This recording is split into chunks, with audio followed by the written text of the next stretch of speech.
Right guys, so today we're going to be doing a LS430 2000 to 2003 3UZ-FE VVT-i. So let's get into it.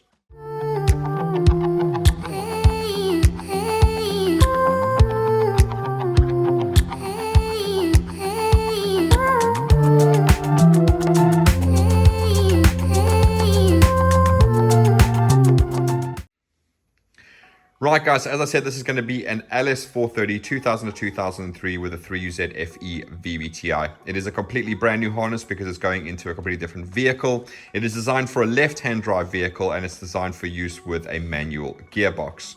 So as you can see, it is all completely brand new. So the first thing we're going to do, let's cut some photographs and see exactly what goes into making one of these.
Fantastic. Okay, so you can see they're all brand new wire and everything. So all 3UZs that are not designed for an IS200, 300 or Tesla, we only make brand new harnesses to bring the ECU and everything inside the vehicle. From factory, the harnesses are designed to have the ECU box in the engine bay, which lives about here. Okay, and obviously if we don't rebuild it to bring everything inside and you leave this in the engine bay, it will get completely soaked in water and it will obviously fail. Okay. Right, so with all other videos, 3 parts to it. First, we're going to go through the layout. We're going to tell you exactly where everything goes, how it connects. Then we're going to go to testing with the ignition on, and then we're going to go to testing with the engine actually running. So let's jump into the actual layout of the harness, and we're going to start right here at the ECU itself. So first of all, you've got 3 connectors there, which are basically for the engine harness. We've got 2 connectors there, which are only for the body. So you can see they run through there, and they go to our fuse box over there. Okay, then also coming out here, we then have our section that pops out here and it goes to the fuse box at the back over there. Okay, then we have the customer plug here and another customer plug over here. All right, now this little plug down here that's called manual, I'm going to explain that in more detail now. So basically what we do is, because we've seen our harnesses get sold on to so many people as well, all our harnesses for 3UZ VVT-i 5-speed models, not the latest 6-speed models, but the 5-speed models, are all built like this, and they will work with both a manual and an automatic gearbox. Okay, so what I've basically done is to try and incorporate both as best I can. This plug over here is capable of having a 12 volts to supply a reverse lights with, and obviously 2 wires for a speed sensor. Okay, it is not compulsory to have it, but obviously if you do want it and you know exactly what gearbox you have, so we know exactly what connector to put on for a reverse light or a speed sensor. Sometimes you might just need a reverse light, in which case that can do that, absolutely no problem at all. But obviously this harness was going to be used with an automatic gearbox, that plug then becomes completely redundant and has basically nothing to do with the harness. If you're using it for a manual, you can use that, but obviously you have to let us know exactly what manual gearbox you have, so we know exactly how to make a harness from our connectors, which I'll show you in a minute as we go through the layout. And they would then be able to connect to a reverse light if you just need a reverse light, or if you actually have a speed sensor that you want to put on there because you have an original car with an original cluster and you're using the original gearbox, that can then also come through there. Now, the reason there's 3 wires in there is, again, the 12 volts already taken care of as part of the gearbox harness section, which I'll show you over here, which is basically these 3 plugs over here, okay? And then obviously I'm just taking 1 wire back to there, so you would take that directly to your reverse lights. And the other 2 wires are, because the way the Toyota works is every time they use a speed sensor or a 3-wire speed sensor, they want the earth from the speed sensor to go directly to the cluster, and that's obviously to avoid ground loops. So effectively what's in this plug is 12 volts to go to reverse lights, ground for the speed sensor signal, and the signal from the speed sensor. And obviously the 12 volts for the speed sensor is already in these connectors over here, which we can then make a harness for. Obviously, if you're running a auto with this particular harness, all 3 of these plugs would already be populated with an entire gearbox harness section that would then run down and plug into all the gearbox stuff over there. Okay. Right, and then lastly here we have our accelerator pedal. So remember, all 3UZs are drive-by-wire. So there it is, all nicely plugged into an accelerator pedal, and that obviously stays inside there. It's a nice 2-meter long harness section, so you can run it all along the firewall over to the driver's side, and then obviously plug it into the pedal. And we give you a lot of flex there, so you can obviously have this coming down, because a lot of time with these pedals, they're right up in there, and obviously you need to be able to plug it in almost like that, basically. So we give you loads of extra room on there for the wire. All right. So moving along from there, we then pop over here. We have our grommets, our STL heat shrink. That's our epoxy line heat shrink. We haven't shrunk it down on this one because obviously we want you to be able to move this wherever is necessary for your particular setup. Okay. Then moving along there, we then get to here, which is our molded T-piece boot. Obviously it runs that way and then it runs this way. So we're going to go this way first, then we'll come back and we'll do that section over there. So first thing that pops out over here is going to be ignition right. Okay, so again, the whole ignition on this bank is on a separate sub harness, and again, for the same reason as all the rest of them. If you guys ever wanted to say go with an aftermarket ECU, we have these ECU headers in stock, so we could make this to an aftermarket ECU. And then if you wanted to change these for some Audi coils, for some Nissan coils, or whatever you wanted to do, again, we just give us a shout. We'll make you a new harness to go from your coils to there. No dramas whatsoever. Okay, then moving along there, the harness runs along there and it breaks out over here to go to the VVR sensor, or VVT right bank sensor. So remember, these engines, both the 1 and the 3UZ VVT-i, the variable valve timing is only on the inlet cam. It's not on the exhaust cam. That came with the later engines. Okay, so this is a sensor reading the cam, in this case on the right bank. So remember, you're always looking from the driver's perspective. So this is the right bank, that's the left bank. So there's 3 teeth on the inlet cam that this sensor is reading, and that information is going to the ECU. When the ECU commands the cam to either advance or retard via the oil control valve, this then senses exactly what the cam is doing, and if it's not doing what it's told, then the ECU can throw an error and say, hang on a second, there's something wrong. I'm asking for 20 degrees of advance on the cam, and according to my sensor, it's still on 0. Okay, so that's basically how that works. And that's the reason why the 1 and the 3 and the 2UZ VVT-is have 3 cam sensors. 1 for the right bank, 1 for the left bank, which we're going to get to in a minute, but you can see it down there. And then we have 1 at the front, which we'll get to in a minute as well. Okay.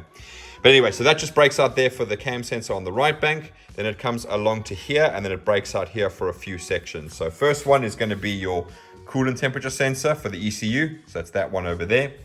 Then I've added in a temperature wire. Now this basically is going to come out at the fuse box over there. And I forgot to mention all of those wires over there I am going to go through at the end of the layout section. I'm going to go through each one by one, tell you how it's connected. But this one is so if you want to fit your own temperature sensor for your own gauge inside the vehicle. Now, if you have a 3UZ down here, you're not going to see this temperature sensor like what I have here. You're going to see a blank bolt. Okay, you can take that bolt out and then you can fit whatever temperature sensor you want. It'll be right next to what the ECU sees, so it is a very nice place to see the coolant temperature, and obviously then you can connect this wire to it there and it'll come out on the fuse box on the inside of the vehicle, and you can run that directly to your dash. All right, next up we have our throttle plug. Let's see if I can get it to focus, get my hand out the way.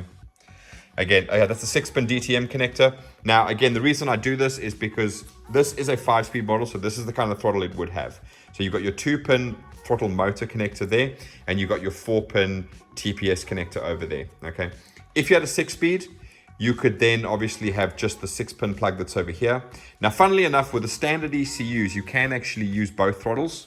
So you can use either the 5-speed one, or you can use the 6-speed one, which looks like that, just the big 6-pin plug on the side over there, okay? And that's why I make it like this, because also, again, if you guys wanted to go with an aftermarket ECU, you could change this throttle out for a Bosch throttle, because again, those are usually easier to get, and there are now adapter plates to fit a Bosch throttle body onto here directly. So you can phone us up and say, Chris, I've gone with an aftermarket ECU. We made the patch harness over there to whatever ECU you want, but I also want to change the throttle to a Bosch one. Or just give us, in that same process, we'll give you a new harness and you unplug this one, plug your new one in, and it'll go directly to the Bosch throttle body. Okay. Right, so that's those sections over there. And then we also come out for the oil control valve, OCV. That is for the VVT-i. Okay, so this is the oil control valve that controls the VVT-i on this particular cam on the right bank. Also coming out here is then going to be your mass airflow meter plug. Okay, so again, 3UZs run a mass airflow meter like that. This is going to plug directly into there, and I've given you plenty of length. So wherever you put your MAF in your thingy, for whatever setup you've got, you should have more than enough length on there. Okay, right, then moving along down here, and then you'll see we break out again over here.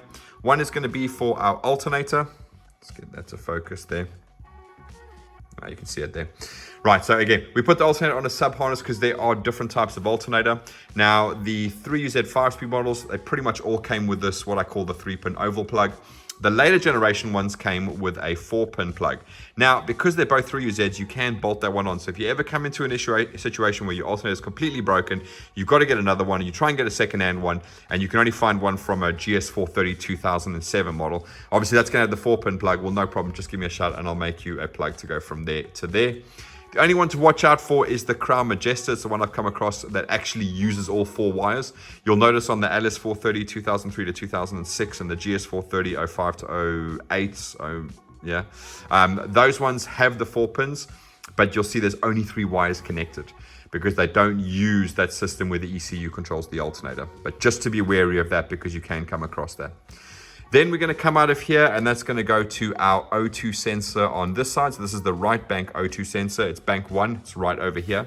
Now, what you'll notice is there's quite a long one. And I'm just going to quickly pop you over to the other side now. You're going to notice here it's a short one. Now, that's very important because they have different wiring, okay? So although the actual pinout of the plugs here is exactly the same on either side, the wiring in there is different. So you cannot use a long one on the other side. And obviously, due to physical limitations, you can't use a short one on this side because it would never reach the plug all the way over here. But don't think you can just go and buy 2 of the long ones and plug one on each side, because that doesn't work, okay? And obviously then you're going to end up with an error on the ECU for the other side if you try and plug a long one in there. I know, I've tried it myself. Okay, so that's this side over here. So that's, again, super straightforward. So let's pop over to the other side over there. I'm just going to pop around and we'll carry on from there. Right, so let's take a look over here. Right, popping out of here, there's quite a few things. So let's start with the things that I can see first. So number 1 is the injector harness. Okay, now this actually disappears under the intake. And what I'm going to do now is I'm going to show you, well, I don't have any photos, sorry, but it pops underneath the intake. It runs along there and then it pops out over here. And that obviously goes to your injectors. So this is obviously the left bank. So you're going to have injector 1, as you can see there, injector 3, injector 5, and injector 7. And then on the other side, obviously, you're going to have injector 2, injector 4, injector 6, and injector 8. And then underneath the intake, there is actually the ACIS connector over there as well, which you'll see a little brown plug that goes in there. And that's for this ACIS system, again, so that's in relation to that. I'll explain that in more detail when we do the testing, because obviously we may need to make sure that's working as part of the testing. But if you're interested, down in the bottom, I do actually have a video explaining how the whole ACIS system works. I basically have a whole intake and I pull it apart so you can see exactly what's going on inside there. So all those links will be down in the description for you guys if you do want to watch that. Right, so that's the injector over there. As I said, these three connectors are for gearbox. So in this case, they are just completely blanked off. All right, and obviously I've got seals in all of there so water and stuff doesn't get in there. This is just to bridge the neutral start switch because obviously, again, it's designed to work for both an auto and a manual. And then coming down over here, we then have our earth strap, and that bolts directly onto there. So on the 3UZ, you only have this hole that's really used. It's a M6 nut, or M6 bolt that goes in there. And obviously it's a nice flat surface, and I always recommend that you give that a good clean with some emery cloth before you bolt that down. And then lastly, coming over here, we then have our sub harness, and that is going to go down here into the actual valley over there. Now this I do have a picture of, so we'll cut to that now. And you'll see there, it goes in, and then overall picture now, and then you'll see it goes to start a solenoid, and then it goes to knock 1, and then it goes to knock 2. Right, okay, so what you will notice is that is an 8-pin DTM, and you think, Chris, why do you need an 8-pin DTM if you've only got one wire for knock 1, one wire for knock 2, and one wire for the starter solenoid? Well, what we do, because you guys do sometimes like to go with an aftermarket ECU eventually, inside here we've got 2 twin core shielded cables. That means we can upgrade you to the Bosch wideband knock sensors if you so desire. So if you go with an aftermarket ECU and you want to change to the wideband knock sensors because you're going to turbocharge the engine, it's already all built in here for you. So again, you can jump straight into swapping over to those. Okay. Right, so that's that section over there. It's going to pop along here, the harness, and it's going to break out at the back here, and that is going to go to the left ignition side. I've got this unplugged for now, just obviously to show you guys. And again, the harness runs along there. You can just push it down into there. And then we break out here, over here to the left bank cam sensor. Okay, so that's VVL, they call it. Then the harness runs along the front over here and breaks out down over here and goes to the oil control valve for the left bank. And then also comes along here and goes to the front cam sensor. Just a bit more of a brief explanation. Basically how it works is these 2 cam sensors are just for VVT-i. They do not do any synchronization in terms of telling the ECU when the engine needs to spark and when cylinders are top dead center, etc. That's basically what this does. So this is one single tooth on this cam over here. That's for synchronization. And then down at the bottom in the crank, you have a 36-2 trigger wheel. So the ECU can do a full sync within 720 degrees because obviously you've got that. And then obviously you've got the cam sensor to go in. If you guys use aftermarket ECUs, you may have seen something like with the likes of Haltech. They have an option where you can fire the engine in wasted spark until you sync with the cam. The reason they do that is to get the engine to start quicker. So with a 36-2 trigger wheel, the ECU will know within 360 degrees, okay, when cylinder 1 is at top dead center. What they won't know is if it's on the power stroke or the exhaust stroke. So in other words, whether sparking is going to be useful or whether sparking is going to be wasted. So on those particular ECUs, you have an option where you can tell the ECU to fire the engine in wasted sparks. In other words, it's going to fire 2 cylinders at the same time, just the spark plugs, okay, and the injectors, until the cam sinks. Then the ECU knows when it does that, but it'll take 720 degrees of crank rotation for the ECU to know when cylinder is at top dead center for the power stroke, aka when it should be sparking cylinder 1. So if you ever heard of that before, that is basically the reason why. So in this case, the ECU, when this engine spins 360 degrees, all it knows is that cylinder 1 is at top dead center. It doesn't know whether it should be sparking or whether it's on the exhaust stroke and it shouldn't be sparking, okay? That's when the cam will come in there with a single tooth, and that will then tell the ECU, hey, I know exactly what position the engine is in now. I know exactly when to fire every single coil and every single injector. Okay, right, moving along from there, I've got a couple of clips in here. There's a little, you should have different clips in here. Sorry, these are not the ones you're gonna have, just ones that I found that make it easy to pull the harness on and off again. But they're gonna come down to there and they're gonna break out here, and we're gonna have 3 things that pop out here. So first of all, these 2 are gonna go down to here.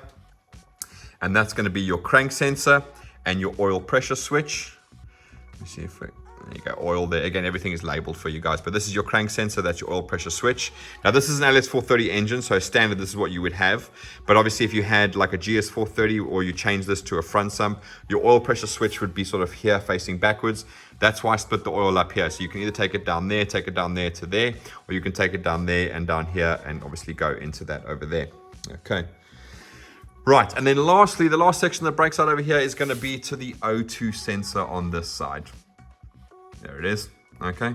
Now, if you know UZs very well, you'd know that normally on a standard engine harness, it actually brings the wire through here to connect to this one.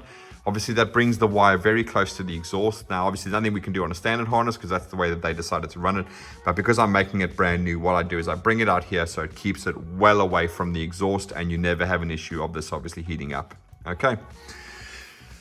Right.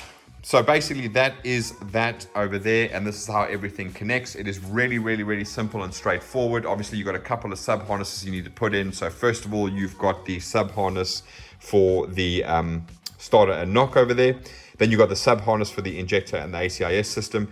And actually, I do have a video down at the bottom on how to install this injector harness. I'd have a video with a whole intake lying on the floor where I show you exactly how to run everything and how to make it all connect. But again, we put on a sub harness for another reason, not just if you go with aftermarket and you want to change your injectors, but if you ever want to take off your intake, you can then just unplug this one plug instead of unplugging all 8 injectors, and you can pull the entire intake off, injectors and all, boom, and you can unplug the throttle there, unplug the injector there, and you can pull this whole intake with the throttle body off, and you wouldn't have to touch the entire harness then. Okay. Right, so that is obviously going to be the layout of the harness and where everything connects. Other things you're going to need to do are going to be the main starter cable. All right, so that goes to the positive of your battery. You're then going to need your main alternator cable. So that bolts on there. And again, this one goes to the battery. But what I would advise, if this is a different vehicle, is to run a fuse between the battery and the alternator and put the fuse as close to the battery as is humanly possible. If anything happens to that cable, it's got a direct connection to the positive of the battery. If you don't put a fuse in there, it is a big fuse. It'll be like 120 or 140 amp fuse. But if anything happens to that cable as it runs along here, it gets caught on the exhaust, it gets rubbed against the subframe and it shorts out, it's just going to basically go glowing red hot and probably set everything on fire. So again, put a fuse by the battery for the alternator just to make your life safer. And if you know if anything goes wrong, boom, it'll pop that fuse and you won't have that wire setting your car on fire. All right, so as I said, now let's go through these wires over here. Now this is a pretty standard plug. So if you've seen it in our other videos, this is going to be a complete repetition for you. But for the case of this customer, let's go through everything and how it connects. So first of all is pin number 1. That's going to be the red. So you can see that nice thick red wire over there. That is a permanent 12 volt supply. Okay. Now that is pretty important when you have a standard ECU. The ECU needs a permanent 12 volt supply in order to store things like long-term fuel trims, diagnostic codes, etc. So if you connected that red wire to an ignition source and it killed power every single time you turn the key off, your ECU is going to reset, and you're going to say, why is that important? Well, if you're ever trying to diagnose a problem and you're driving along and you have your check engine light come on and you turn the key off, when you go to turn the key back on again and try and recodes, guess what you're going to find? Absolutely nothing, because you've completely wiped the ECU when you turn the key off. Okay, so when you're running a standard ECU, it is super important to connect that to permanent 12 volts. Now then, if you have a vehicle where you have to have a kill switch, that is absolutely fine. But every time you turn the ignition off, you don't turn the kill switch off. Okay, but I would still not connect this after the kill switch, because this supplies power to the ECU, to the starter motor, to the fuel pump, etc., etc. Okay. So if you've got a kill switch, yes, that'll be before the kill switch. But if you've got a kill switch, you'd normally have like an ignition button or something along those lines. So every time you turn the ignition button on and off and on and off and on and off, okay, it wouldn't reset the ECU, okay? Only if you actually literally did the kill switch, which would be the same like disconnecting your battery, which would happen the same in a normal car anyway. But at least you wouldn't be fighting yourself. You could turn the engine off via an ignition switch and then still read codes, etc. Number 2 is going to be black with a yellow, and that's going to be your start signal, okay? So this requires a 12 volts, okay? And the reason I've done that is because that's normally what you come across in the vehicle. When you have a key barrel and you put the ignition key in and you move to the start position, it gives off a 12 volts. So that's what the black and yellow wire is going to be connected to over there. Okay, now that wire is not actually going to the starter solenoid. There is a relay in there that takes care of that, so don't stress about the thickness of the wire. It just needs to be 12 volts. So if you're going to put your own sort of push button start, perfectly fine.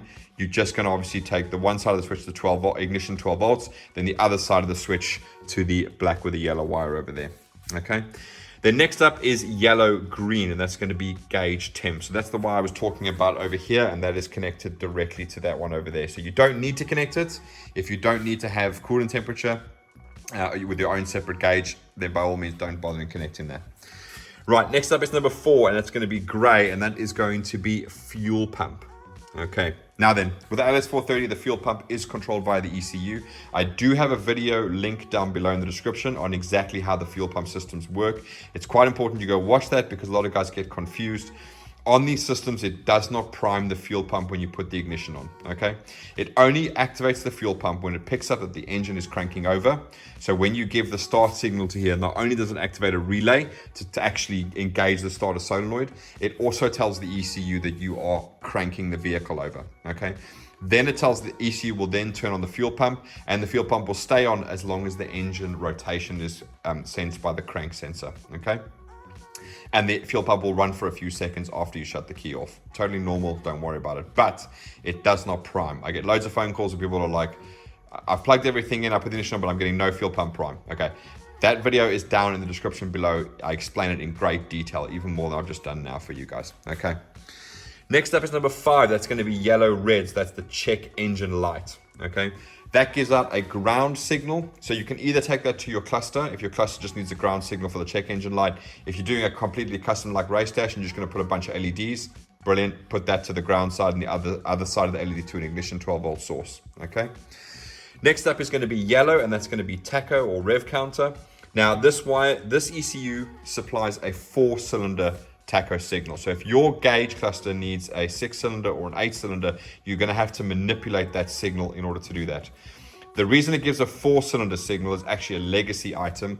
If you take a look over here, and if you take a look at the very old system from the non-VVT-i, you'll see the tacho signal came from one of the igniters, okay? And basically, because of that, it's a 4-cylinder signal because one igniter only controls 4 cylinders. And for some weird reason, Toyota carried that on throughout. So 1UZ VVT-i, 4-cylinder signal. 3UZ VVT-i, 4-cylinder signal. They all give off a 4-cylinder signal. Okay. So again, if you need to change that, you need to get a device to obviously change the signal for that one. Number 7, black with a red. That is your ignition 12 volts. So that's the one that if you're going to use a key barrel, it gets 12 volts when you put it to the ignition position. If you're going to use a switch, obviously 12 volts coming from that switch to that wire over there. If you are using a key barrel, a little hint for you guys. There's 2 12 volts on a key barrel. One is called accessories or ACC, and one is ignition, all right? The easiest way to tell whether you've got an ACC or an ignition feed is turn the key to the start position. The accessory feed loses 12 volts when you have the key in the start position. So if you've ever been in a car and you've noticed when they go to crank the vehicle over, the radio and everything turns off, they're all fed by accessory feed. So if you find a 12 volt wire at the back of your ignition barrel and you think it's ignition, just literally turn the key to the start position. If it still has 12 volts, it's ignition. If the 12 volt goes away, it's an accessory feed, okay? And you don't want to be using an accessory feed for that wire because basically what's going to happen is as soon as you move the key to the start position, the engine will still crank over because the actual starter solenoid has got nothing to do with the ECU. But what will happen is as soon as you go there, that ignition wire will lose 12 volts because it's on accessory. The ECU will turn off and the engine won't start. And what's going to really infuriate you, because I've had this in the past before, is you don't notice it, but your check engine light will go off as soon as you go to crank it, which it will anyway because usually your dash shuts down. But what happens is as soon as you let go of the key, everything powers up again and your check engine light comes on. So you end up pulling your hair out for a day. Ask me, I know I had a customer that did that. Okay. And then we have number 8, which is pink blue, and that's charge light, battery light, alternator light, whatever you want to call it. Now this also gives off a ground signal, same as the check engine light. But there is one thing I want to say about this particular setup is if you have a very old vehicle that has incandescent bulbs in your dash, I have seen in a couple of cases where if you connect that wire directly to that, because remember the wire that comes from the alternator would normally go to the ECU and then it would communicate via MPX to inside the vehicle for the dash light. So what I've seen in the past is sometimes those older dashes can actually backfeed through that wire and basically either keep your alternator on all the time, or effectively in one case I found it actually backfed into here and literally kept the whole system alive even though the customer took the key out and pulled it out. So if that is the case, there is an easy fix. One, you can just swap the bulbs out for LEDs because the LED is a diode, so it'll stop the electricity backflowing in. Or if you don't want to do that, just fit a diode in this line so you can stop any type of backfeeding from there. Okay. Number 9 is yellow with the black, and that is oil pressure. So again, that is connected to your oil pressure switch that's down on the other side over there. and that just comes directly out over here. So it's got nothing to do with the ECU. It doesn't go to the ECU at all. It just goes straight from the engine harness straight into there. Boom, comes out over there for you to connect onto your gauge cluster. Okay, right, the other plug, which is this 12-pin plug over here, doesn't really have much in it. Obviously, OBD2 connector. There's your 4 wires there for the OBD2 connector. And then lastly, we have our white with the blue, and that is for your brake switch. So that wire needs a 12-volt supply when you press the brakes, okay? So sometimes if you check your vehicle brake switch on the pedal itself, sometimes they do 12 volts, sometimes they do ground. If they do 12 volts, absolutely great. You can just tap into that wire and run it directly to there. If they do ground, unfortunately, the next best thing is going to be to get the feed that actually goes to the brake lights. That'll be 12 volts, and then you can just tap that into there.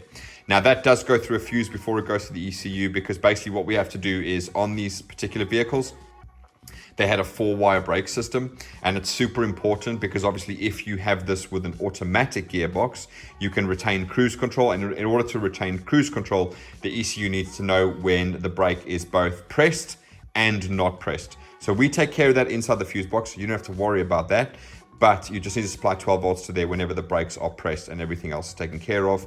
And so basically that one over there is actually not connected to the ECU in any way, so you don't have to worry about fusing it or anything like that at all. The fuse that's on your brake light switch circuit will be plenty enough for that.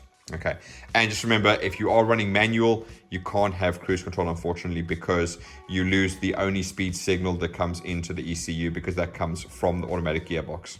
Okay, right, so that is the 2 plugs over there. Like I said, I would go through that at the end of the layout. So what I'm going to do now is get everything ready, and obviously we're going to pop back and we're going to start doing the testing, which is again in 2 parts, one with the ignition on and one with the engine running. So see you in a second. Right guys, so we're back now for the testing of the engine harness, and as I said earlier, it's going to be made up of 2 sections, one with just the ignition on and one with the engine actually running. Okay, so first thing I'm going to do is I'm going to go through all the tests that we are going to carry out, just so you know exactly what's happening, and then we'll jump straight into the testing with the ignition on. So first of all, it's the check engine light. So what we want to test basically is on the fuse box itself. I have a little LED there, that is a check engine light. My yellow with the red wire I've taken to this cluster, and we should see the check engine light in the top corner there. So that's what I want to see. Next up is charge alternator light. So my pink with the blue tracer wire is going to an LED there. So that should light up as soon as I put the ignition on. And oil pressure, again, exactly the same thing. Yellow with the black going to the LED should light up. So again, what I'll do is once I put the ignition on and we've seen all of that light up, I'm going to go and unplug each one individually so you can see that they are working correctly as they should do. Once you've done that, we're going to come back and we're going to go to the laptop, because we're going to plug in via the OBD2 connector, just to make sure we can see all the live data from the ECU and make sure we can communicate. Once we're in there, we're going to use GTS to actually activate the fuel pump, because remember, the fuel pump is controlled via the ECU in this particular case. So I can actually activate the fuel pump from the laptop here. And what we'll do then is the brake switch. So all we're going to do basically is, as you said before, this white with the blue wire just needs a 12 volt. So I'm just going to touch it on 12 volts there, and we should be able to see the brake switch go from off to on the live data here. And that's fantastic. Gear selector or shifter wiring is obviously only for auto, so it's not applicable in this case. So that's all the ignition on testing that we're going to do. Then we're going to have engine running testing. So the first one is the starter circuit. So basically all I'm looking for is if I supply the black with the yellow wire with 12 volts, the engine cranks over and starts. That's basically it.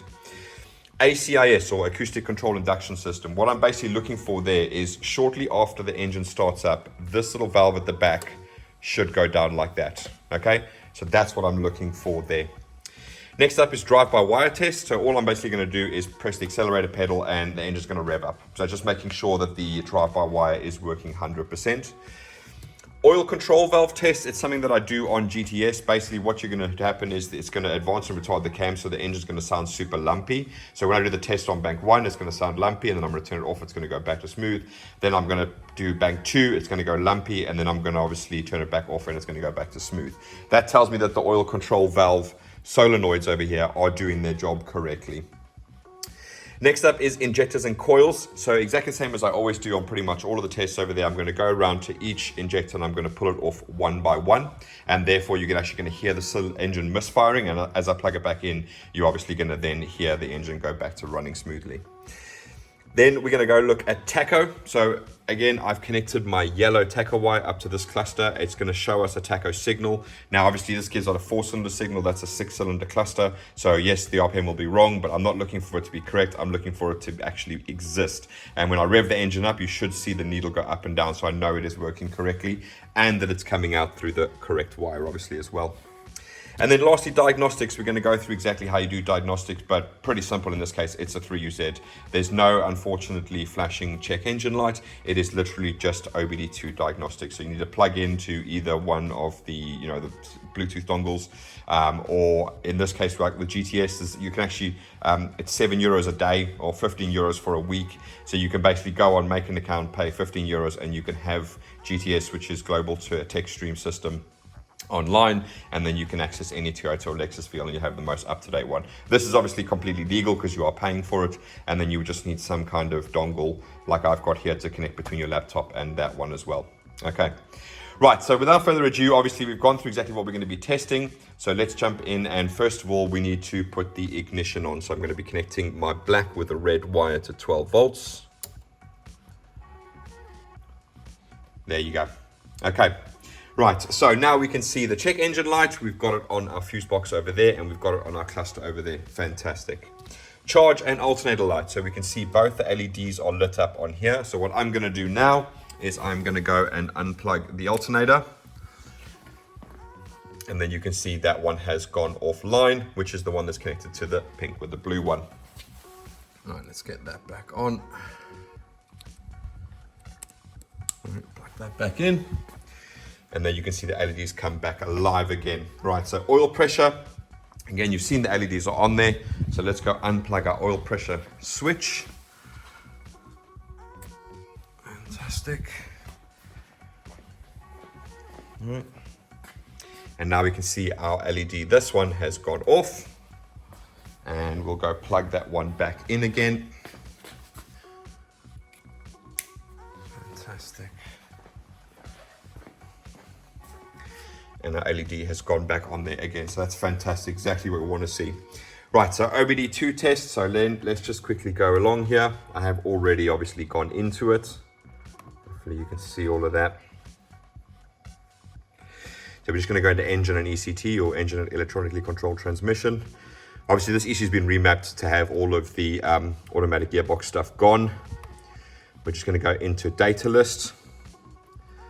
I'm going to narrow the data down because obviously I don't want to have tons and tons of data. The communication's not very great. So you can see there we've got intake air 28 degrees, all of the rest of the stuff, etc. are going active there as well.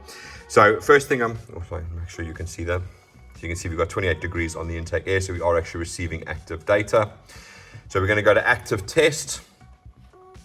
And fuel pump, relay, fuel pump. If you watch my fuel pump video on how they work, explains why you see both of those and why I'm not actually going to activate the fuel pump relay.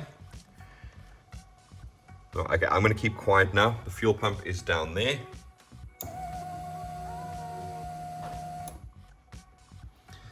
Right, I'm really hoping you heard that. It was quite loud, but yeah, there you can see the fuel pump is working 100%. And again, like I said, it is controlled by the ECU, so that's why I can do it through here. Right, next up is going to be brake switch. So let's go back to our testing one because the data's a lot quicker to see there. The old K-line communication is not the fastest, but so what we're looking for now is stop light switch. Okay, I'm going to take the white with the blue wire. So I'll just show you there. I've got the white with the blue wire in my hand. Let that focus in. Hopefully you can hear the relay click in the background. You'll see stop light switch goes to on and disconnected, and there it goes to off. Okay. Right, so that's everything with just the ignition on. So you can see really nice and super simple. We've tested everything there. So what I'm going to do now is go back, get all your defenders and everything ready, and then we'll come back and do the testing with the engine running. See you in a second. Okay guys, so now we're here for the testing with the engine actually running. So quickly, I'm going to run through exactly what we're going to do. I've already gone into detail about it, but just to recap on exactly what we're going to be testing. So first of all is going to be starter circuit. So again, if I supply this wire with 12 volts, it should crank over and start. ACIS, we're just going to make sure that this little valve goes down like that a few seconds after it starts. Drive-by wire test, just going to press the pedal and the engine should rev up. Oil control valve test, we're going to pop over here and then test both solenoids on each bank.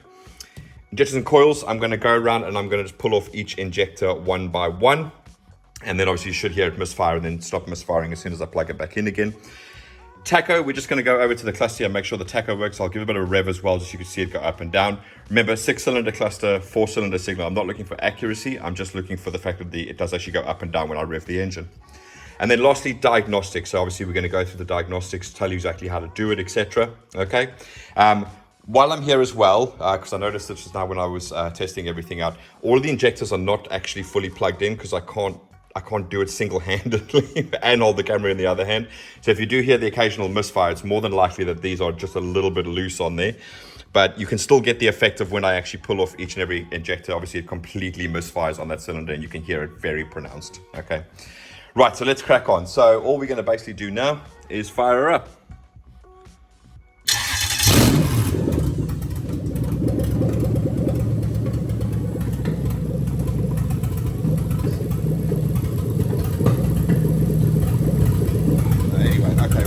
That's starter circuit, so then we've got ACIS, so that has gone down, so that is gravy. Drive-by-wire test.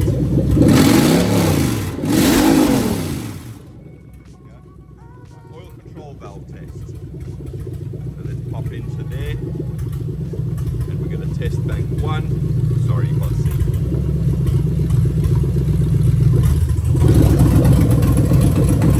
There you go.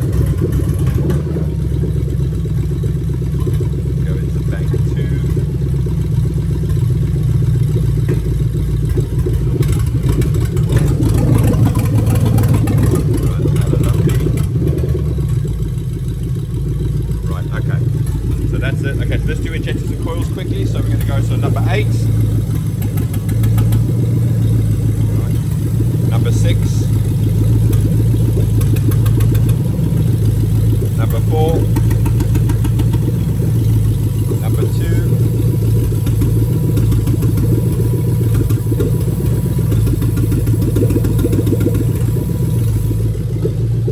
pop over to number 1. Number 3, number 5, and number 7. Okay. Rightio. Okay, so that is that. Okay, and tacho. See, we've got a tacho signal over there.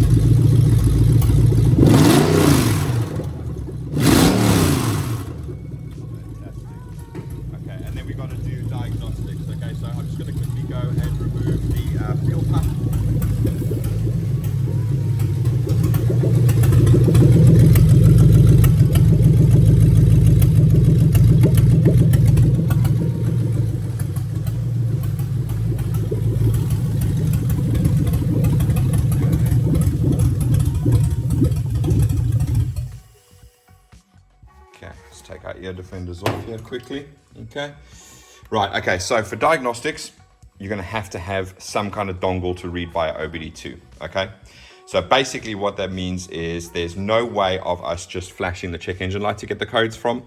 Unfortunately, with both US and European LS430s, SC430s, GS430s, all the 3UZs, you cannot flash the codes like you used to be able to bridge 2 terminals in the OBD2 port, and then the check engine light will flash all the codes to you. Doesn't work on European and American LS430s. Does work on Japanese ones though, just not the American and European ones. All right. As you can see when I was running it, there's no check engine light on here. So basically the ECU has been remapped, okay, so that effectively it literally has no codes, even though it's got no automatic gearbox, etc. Attached to the vehicle. It's also got no secondary Lambda sensors, so they've also been mapped out as well. So effectively you should have absolutely 0 codes. Like you see there, 0 codes on the ECU at all. So if that check engine light comes on, it is for a reason that it is coming on, okay? So again, keep that in mind. If you're driving along and the check engine light comes on, you have a problem that you need to plug in your machine, see what the code is, and then see exactly what your issue is, okay? Right, so I'm gonna quickly try and make it do a code, which I know that I can do. So what I'm gonna ask you guys to do for me is just bear with me while I unplug the mass airflow sensor. And hopefully I'll just reset the ignition. Maybe it might come up straight away. It's not. Okay, so what I'm going to do now is I'm just going to redo the ignition. So turn it off, turn it back on again. There you go, straight away. So I've got airflow meter circuit and intake air temperature circuit there. Okay. Right, so that's fantastic. Okay, so I've managed to create the code for you guys there. So again, if anything happens like that and you get those codes, you know that obviously there's something wrong with your mass airflow sensor, which in this case I have actually unplugged. Okay. Right, so hopefully that's super helpful for you guys. Obviously I'm happy everything's running sweet as it should be. Obviously, we're going to get this box off and send it off to the customer. If you guys have any questions, you can comment down below. I'll try to get to those as much as I can. Unfortunately, you can't phone us anymore, but you can find us on Phoenix Engine Management on Facebook, and you can email us at info@phoenixenginemanagement.com. Right, okay, that's all done. Thanks for watching, guys. See you again soon. Bye-bye.